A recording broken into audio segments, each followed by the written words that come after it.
नमः शिवाय।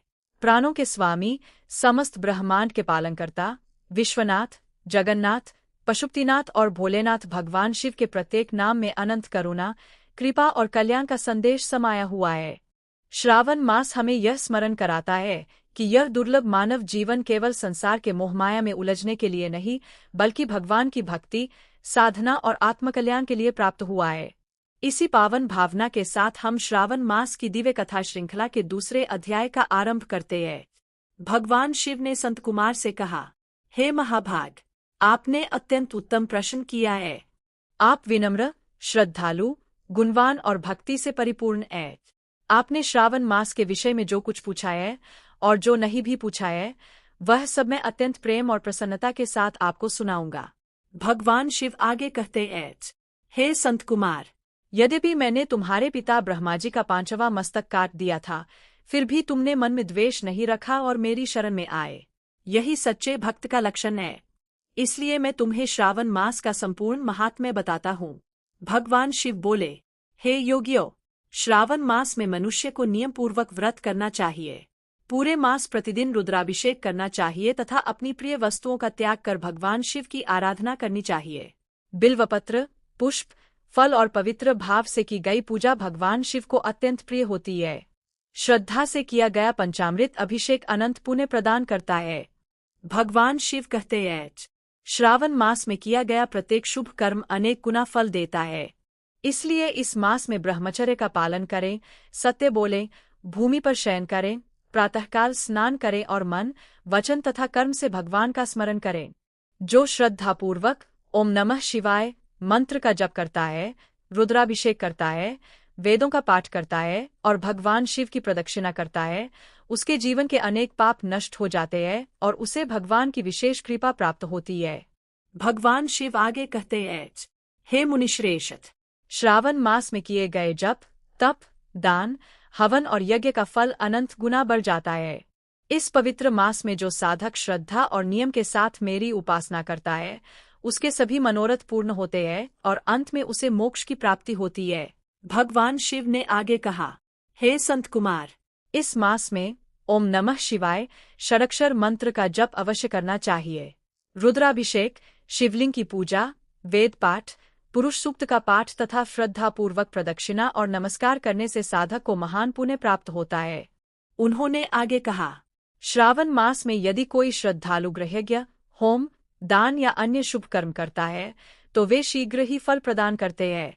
इसीलिए इस मास का प्रत्येक दिन भगवान की भक्ति में लगाना चाहिए। इसके बाद भगवान शिव ने सप्ताह के व्रतों का महत्व बताया। उन्होंने कहा, रविवार को सूर्यदेव की आराधना करनी चाहिए। सोमवार का दिन मेरी पूजा और व्रत के लिए सर्वोत्तम है। इस दिन उपवास, रुद्राभिषेक और ओम नमः शिवाय मंत्र का जप विशेष फलदायी होता है। मंगलवार को मंगला गौरी का व्रत, बुधवार को बुधदेव, गुरुवार को बृहस्पति देव, शुक्रवार को देवी की आराधना तथा शनिवार को हनुमान जी और भगवान नरसिंह की उपासना करनी चाहिए। इसके पश्चात भगवान शिव ने श्रावण मास की तिथियों का महत्व बताते हुए कहा, श्रावण शुक्ल पक्ष की द्वितीया को औदुंबर व्रत, तृतीया को गौरी व्रत और चतुर्थी को दूर्वा गणपति तथा विनायक चतुर्थी का व्रत किया जाता है। पंचमी तिथि नाग देवताओं की पूजा के लिए अत्यंत शुभ मानी गई है। षष्ठी को सुपोदन व्रत, सप्तमी को शीतला व्रत तथा अष्टमी और चतुर्दशी को देवी का पवित्रोपन व्रत किया जाता है। भगवान शिव ने आगे कहा, दोनों पक्षों की नवमी को नक्त व्रत, दशमी को आशा व्रत, एकादशी को भगवान विष्णु की आराधना तथा द्वादशी को श्रीहरि के पवित्रोपन व्रत का विधान है। पूर्ण श्रद्धा से इन व्रतों का पालन करने वाला साधक परम कल्याण को प्राप्त करता है। भगवान शिव आगे बोले, हे मुनिश्रेष्ठ, श्रावण मास की पूर्णिमा का दिन अत्यंत पवित्र माना गया है। इस दिन उपाकर्म, रक्षाबंधन, हयग्रीव भगवान की पूजा तथा अन्य वैदिक संस्कारों का विशेष महत्व है। जो श्रद्धापूर्वक इन शुभ कार्यों का पालन करता है, वह धर्म, ज्ञान और पुण्य का अधिकारी बनता है। इसके बाद भगवान शिव ने कृष्ण पक्ष के व्रतों का वर्णन करते हुए कहा, श्रावण कृष्ण पक्ष की चतुर्थी को संकष्टी चतुर्थी का व्रत किया जाता है। पंचमी को विशेष व्रत का विधान है और अष्टमी तिथि भगवान श्री कृष्ण के दिव्य अवतार की स्मृति में जन्माष्टमी के रूप में मनाई जाती है। इस दिन श्रद्धा, भक्ति, उपवास और रात्रि जागरण करने वाला भक्त भगवान श्री कृष्ण की विशेष कृपा प्राप्त करता है। भगवान शिव ने आगे कहा, श्रावण मास की अमावस्या को पितरों का स्मरण, कुशग्रहण और वृषम पूजन का विधान बताया गया है। इस दिन श्रद्धा से किए गए कर्म पितरों को संतुष्ट करते हैं और परिवार पर उनका आशीर्वाद बना रहता है। इसके पश्चात भगवान शिव ने तिथियों के अधिष्ठाता देवताओं का वर्णन किया। प्रतिपदा के देवता अग्नि है, द्वितीया के ब्रह्मा जी, तृतीया की अधिष्ठात्री माता गौरी और चतुर्थी के भगवान श्री गणेश है।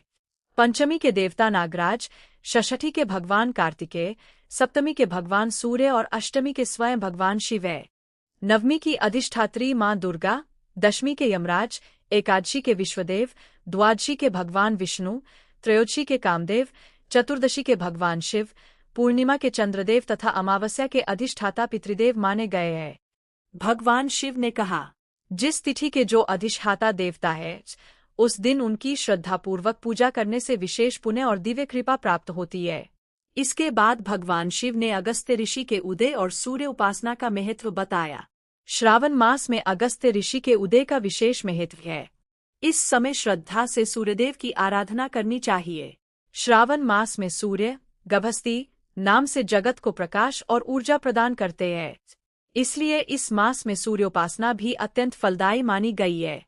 फिर भगवान शिव ने चातुर्मास के नियम बताते हुए कहा, श्रावण मास में शाक का त्याग करना चाहिए, भाद्रपद में दही का, आश्विन में दूध का और कार्तिक में दाल का त्याग करने का विधान है। जो श्रद्धापूर्वक इन नियमों का पालन करता है वह महान पुण्य का भागी बनता है। यदि कोई सभी नियमों का पालन न कर सके तो कम से कम श्रावण मास में संयम अवश्य रखे। अंत में भगवान शिव ने अत्यंत महत्वपूर्ण उपदेश दिया। हे संत कुमार, मेरी और भगवान विष्णु की आराधना में किसी प्रकार का भेद मत समझो। हम दोनों एक ही परम सत्य के स्वरूप हैं।